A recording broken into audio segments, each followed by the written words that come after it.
Hello, good afternoon, and welcome to the Midday News.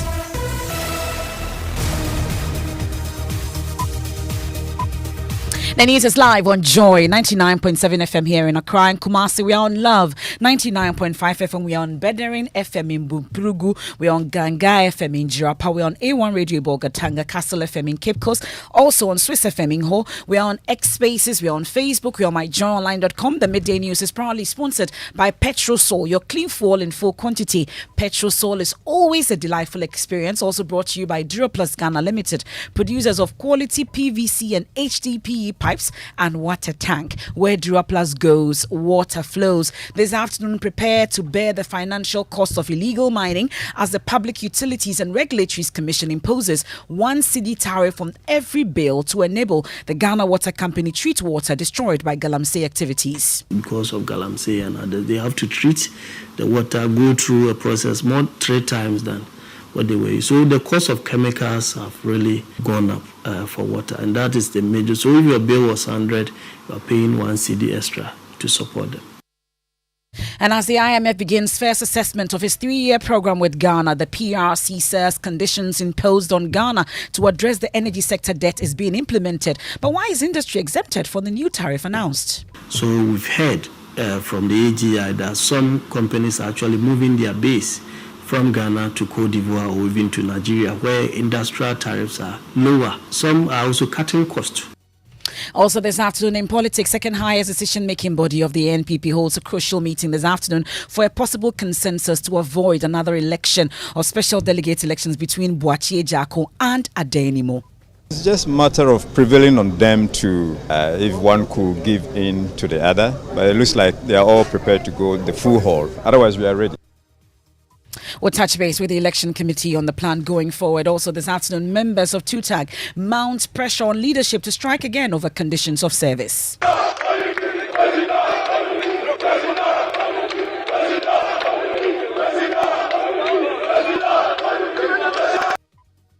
We'll have updates on the meeting between CTAG and the National Labour Commission on this. Also in sports, 2023 GFA elections remain suspended as court case adjourned. And much later, Gabonese President Ali Bongo under house arrest as military officers take over power after the state election body declared him winner of Saturday's polls. We have details as calls for underperforming African leaders to step down to avert coups in Africa grows louder. In their 70s and 80s, ruling very young people who feel excluded, who have lost hope, who do not see any opportunities for improving their livelihood, then the military option, which is very cost, becomes the only option that is available. We have details of that and more here on the Midday News. I am Emefa Apawu. Also, this is your home of independent, fearless and credible journalism. Please do stay on for details.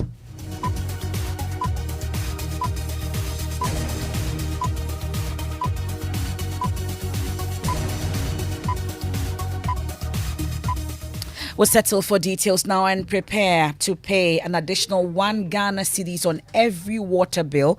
And we're told this is to enable the Ghana Water Company to properly treat water at the various pumps due to the activities of illegal mining. The Public Utilities Regulatory Commission that approved the request in the last week's tariff adjustment says the cost of treatment has become extremely expensive due to the activities of illegal mining. Ghana Water had warned it may be forced to shut down its treatment plants due to the impact of galamsey.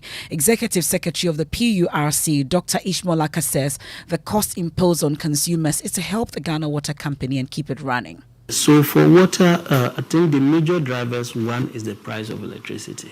However, because we said the industrial customers will experience no increase, this time it didn't have any effect. The major driver for water is the cost of chemicals. So before recently they were using a chemical for water treatment.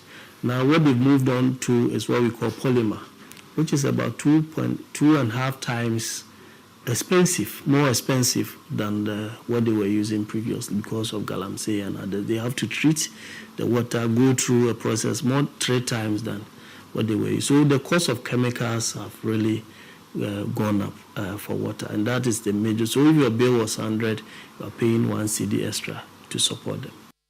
Well, let me bring in Director in charge of communications with the Ghana Water Company, Mr. Stanley Mate. Thank you so much for your time here on the Midday News. 1 Ghana cedis. I don't engage in galamsey. Why are you imposing this bill on me? Hello? Hello, Mr. Stanley Mate. Can you hear me, sir?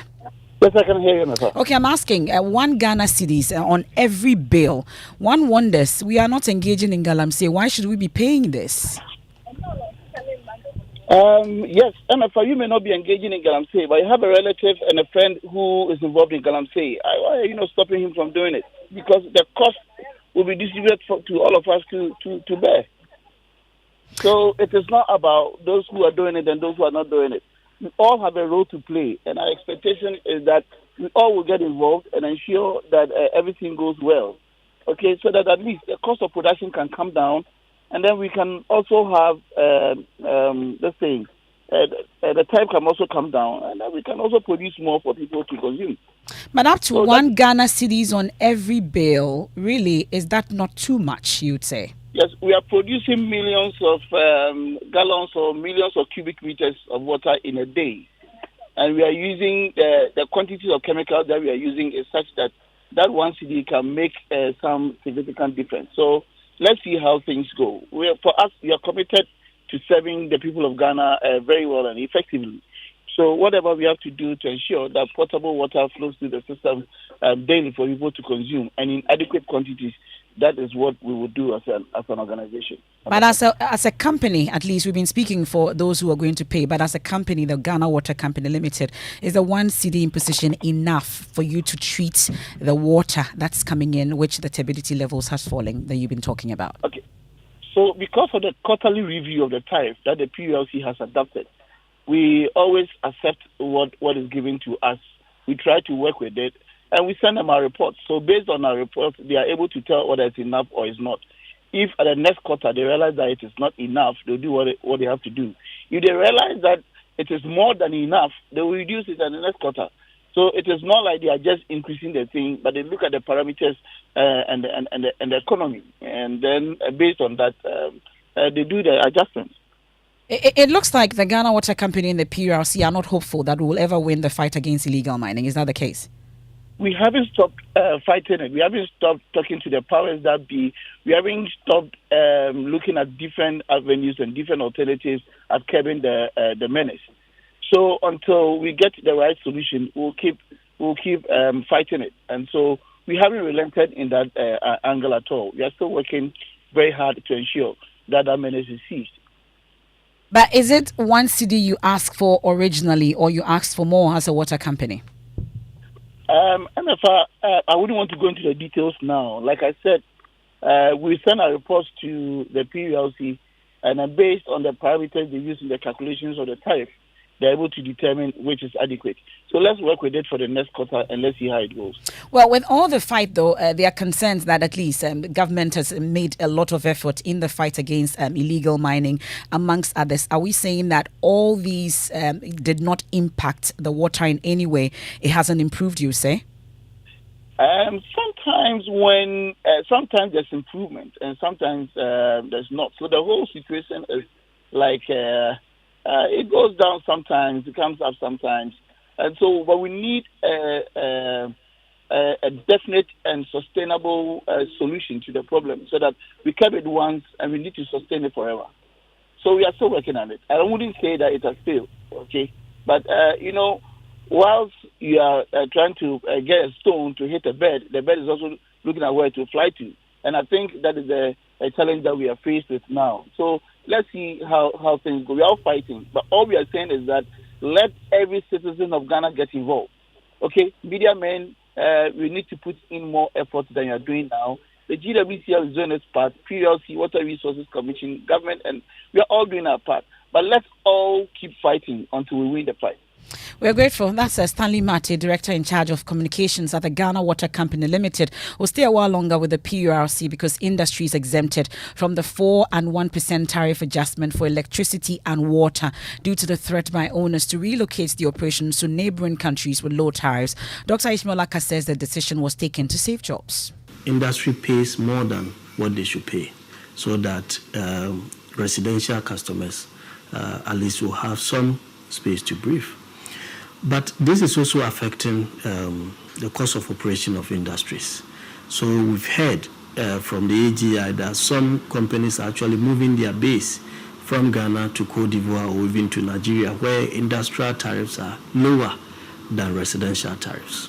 So that is the first one. Second is that some are also cutting costs. So one, they can cut, they are introducing some efficiency measures, but normally these costs affect also human resource. So if the cost of production is going up, then why don't we lay off some 5 people so that we can pay the electricity bill? So we felt that at least we should do it gradually to bring industry to their cost of service. And you may be aware by now, by the Joy Business team, they've been telling us that the IMF team is in Ghana to carry out the first assessment of the first tranche of 600 million granted to Ghana under the IMF 3-year program. Dr. Ishmaelaka says the condition to address the energy sector is on course. We used to have what we call automatic adjustment. Now it's called quarterly adjustment. As we said, the board decided that yes, we can pass on or we should hold on. Now, per the IMF deal, so the IMF is not asking us to bring the quarterly adjustment back. No, we have it. It's published on our website. Now, what they are saying is that in order not to build debt in the sector, PURC should be consistent in implementing it, so that if there are any gaps, financial gaps, when we implement, at least it helps pay. So we don't go to 2025, say energy sector debt is this, and government may have to introduce taxes and so many. That's the Executive Secretary of the PURC, Dr. Ishmaelaka there. The full interview on PM Express is available on all our social media platforms, also on myjoyonline.com. Now, let's turn our attention to politics, and the national chairman of the New Patriotic Party, Stephen Ayesun team, says the party is ready to conduct another special election to break the tie from the Super Delegates Congress between Boakye Jako and Adenimo. Mr. Ntim has, however, indicated that the National Executive Council and the National Council is meeting this afternoon as part of attempts to engage the aspirants for a possible consensus to resolve the problem. We've gone through it already, and we have there's a tie at the 5th and 6th positions, and we are now thinking through how we are going to resolve that tie. So we don't know how it's going to end. We are all praying and hoping that understanding will prevail eventually for the party to move on. That's what I can say for now. It's just a matter of prevailing on them to, if one could give in to the other. But it looks like they are all prepared to go the full haul. So we are getting ready to meet. NEC will meet, followed by a National Council, and then trying to find a solution or finality to the dialogue that we are trying to. You never know, somebody can decide to change their mind even as we speak. So otherwise we are ready. If there's a change in mind here for all of us. That's the chairman of the NPP, Stephen Ayesun team, but field aspirant Kojo Poku says he's consulting with his supporters to throw his support behind one of the 5 aspirants in the November Congress. I have said that in the coming weeks, me and my supporters at the grassroots will look at who among the 5 we will support. And in 2 weeks' time, after we have done extensive consultation, we will look at who we will support. Well, look, the party did well. The election committee have done a marvelous job. I don't think improve. I don't know what else they could do. They issued a directive, they engaged the aspirants, everything that we came here to complain about, they basically didn't say, oh, go away, we don't think. Everything we said, they took on board. Well, so that's a field aspirant, Kojo Poku there, insisting that he may throw his weight behind one of the 5 aspirants. My colleague of the political desk, Samuel Imbura, has been monitoring, that meeting between aspirants and the National Election Committee all day yesterday. Joins me in studio. Just do a recap of what you witnessed yesterday at the party's headquarters, the meeting between the aspirants and the Election Committee. So this meeting was to offer the aspirants the opportunity to raise their concerns, if there were any, in the conduct of the Super Delegates Congress that we witnessed over the weekend. We had some of the aspirants come in. Kojo Poku and Kennedy Ejapon were the main aspirants who came for this meeting, but the others delegated their representatives to come. So one of the dominant issue was the alleged attacks on the Alan Chamanten's agent in the Northeast region. So it was more or less a consensus, concern from all of them that the committee should investigate into the matter and then expedite action. So, according to them, they have given evidence to the committee, and they're expecting that they would look into it and prosecute those who have who are culpable of the offences. Okay, thank you very much, Samuel Mbura. Let me bring in the spokesperson for the election committee, Alexander Afenyo-Marking. Thank you so much for your time here on the Midday News, sir. So from your interaction with the aspirants and their representatives yesterday, what would you say is your preliminary finding or report or conclusion on the superdelegates election? Well, it was generally good. The aspirants and their representatives raised concerns about few issues that they thought could be addressed to make the system perfect. But there was general satisfaction as to the conduct of the polls, regulations that were in place, the EC officials who conducted the elections, and the supervision in terms of security were generally okay. Of course, with a few issues that have come up, we took steps to address them. We will continue the process of addressing the remaining on Thursday, that is tomorrow. So far so good. And I'm sure when all is done, we'll make known to the higher authorities that mandated us our final report. Well, one key issue, at least with one aspirant, for instance, at least apart from the attack on an agent of Alan Kojo Chairman, which we know that the party is resolving, there's also the issue about Kennedy Oheniejepo, one of the aspirants in the election. And then also we're told that there was a petition from his team to your outfit. Really, what's the conclusion on that particular issue? Well, I would rely on my earlier response to the first question without more.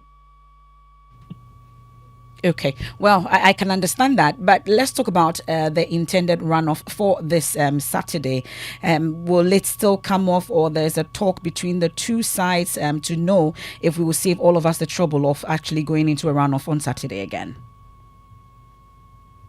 Well, as to talk of one person doing something for the other, nothing has come to the attention of the committee on that. However, in the aspect of what is to be expected, I believe that the body responsible for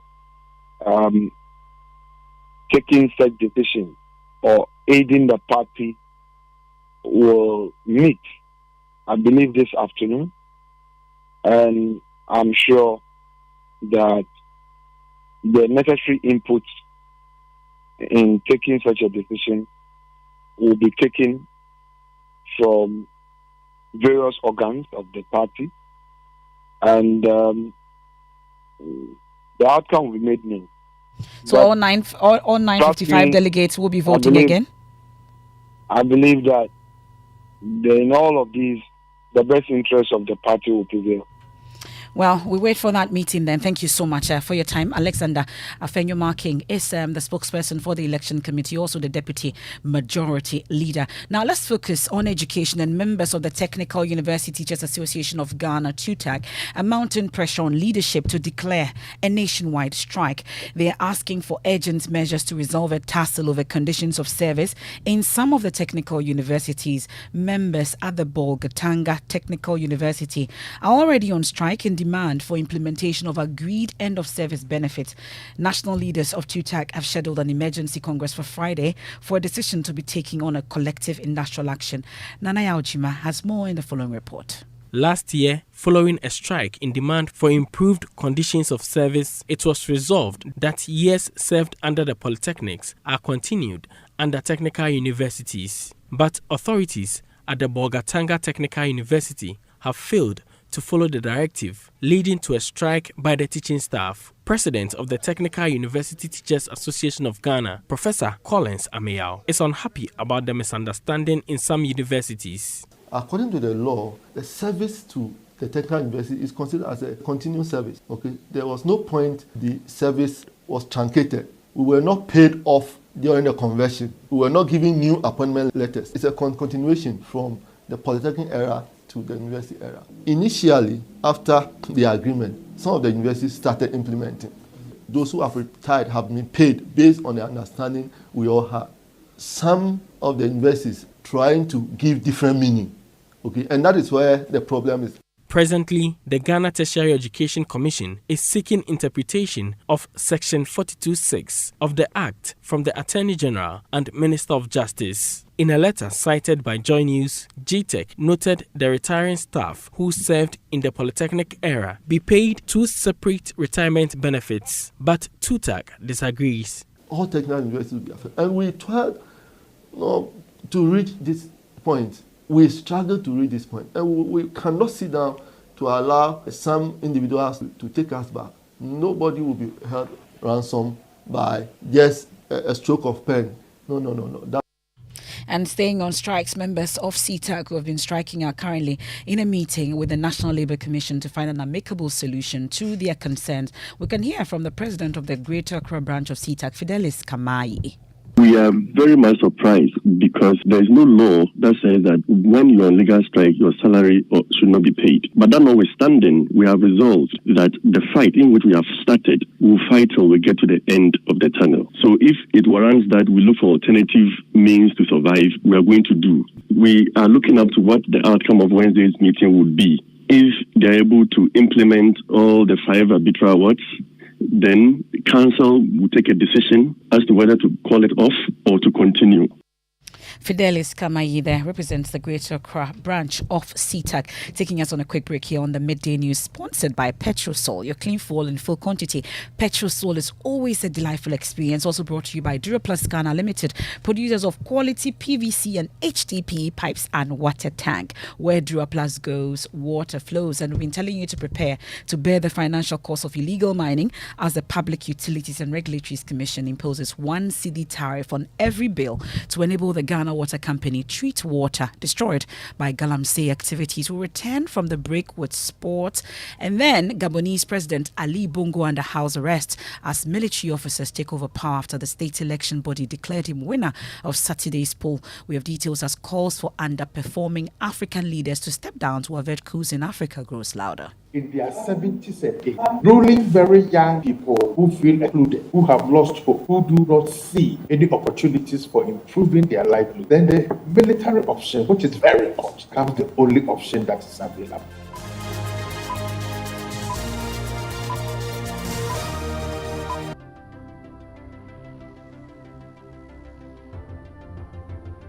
When budgets are tight and money difficult to come by, you want to be sure you get the best value for your money. These are not times to be spending money fixing expensive engine problems because of cheap fuel and lubricants. Drive to a Petrosol station today and buy your quality fuel and lubricants, and rest assured of fuel that lasts long and lubricants that prevent expensive engine problems. Hear the sound.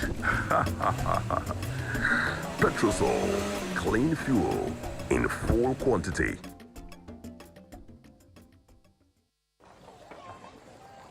Imagine say water wake up at dawn. E no buff, e no chop. When it vanish for your area for 2 weeks, you no get 1 drop safe inside your tank. Hey. Haja, our life was in dangerous. Only our neighbor gets water with water tank. Water tank? Yes, water tank. Mamma mia, that water tank gets meter for checking water level. That water tank be fine past Kumasi Selendion.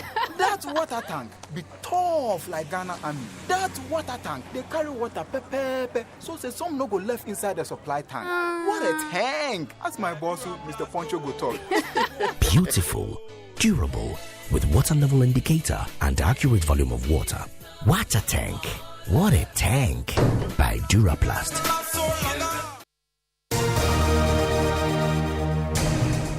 Thanks for staying with us here on the Midday News. Time for sports. Danny Cranting is here. Hello, Danny. Hi, Emefa. Let's go straight into the stories. And the 2023 GFA election process remains suspended following the adjournment of the case involving Division 1 League side King Faisal and the football governing body earlier today. The new date for the case is Wednesday, September 6. The legal representatives of both parties agreed to set a new date to address their concerns as there was no court session today. King Faisal are seeking to stop the GFA from holding its scheduled presidential election on September 27 until elections for the representatives of the National League clubs, regional football associations and related bodies are completed. Board member of Accra Hearts of Oak, Dr. Nyaho Tamaklo, has urged King Faisal to withdraw the injunction petition from court. Why on earth will he come out now and talk about it? And also, as you put it right, the FA has its own, what do you call it, a structure, where you have a committee that looks into such things. Yeah. So I would suggest he goes there first, unless he wants to destroy the whole football process. Yeah, it's the election process that he's fighting. Exactly. Whether the election process is flawed. So, and that one, that would be unfair. I think I'll call him and tell him he should try and drag this out of court. I'll call him. Yeah, board member of Accra Hearts of Oak, Dr. Nyaho Tamaklo. Bring that into sports. Back to you, Emefa. I can't wait for the outcome of that talks with King Faisal Chief Alhaji Grunster. Now, 2 residents of the Kokode community in the Ashanti region have sustained gunshot wounds in a chieftaincy dispute in the area. The nomination of Nana Ajiman as the new chief of the community is being resisted, leading to a clash of members of the 2 royal families. Nana Boachi Dankwa Yadom has the rest of the story. Residents of Kokode say they are living in fear following the firing of arms while protesting the nomination of Nana Ajiman as chief of the town. A section of the community were opposing the nomination of the chief, claiming he does not belong to the rightful clan. 2 persons were hit by gunshots allegedly fired by the chief in an ensuing conflict.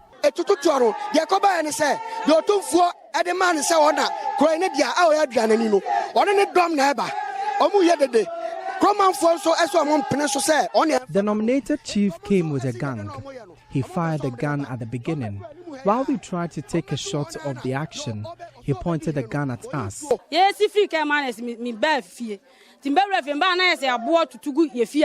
When we got down from the car, we heard gunshots from the aggrieved nominated chief.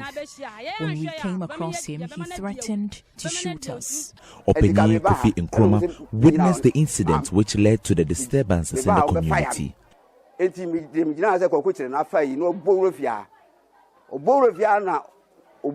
The nominated chief broke into my house with a hammer. He took the stool from the room, we kept it. That's the situation in Kokode. We're still following up on that for you. Now, in 2018, government started the implementation of the One District, One Warehouse to solve problems of post-harvest losses in Ghana.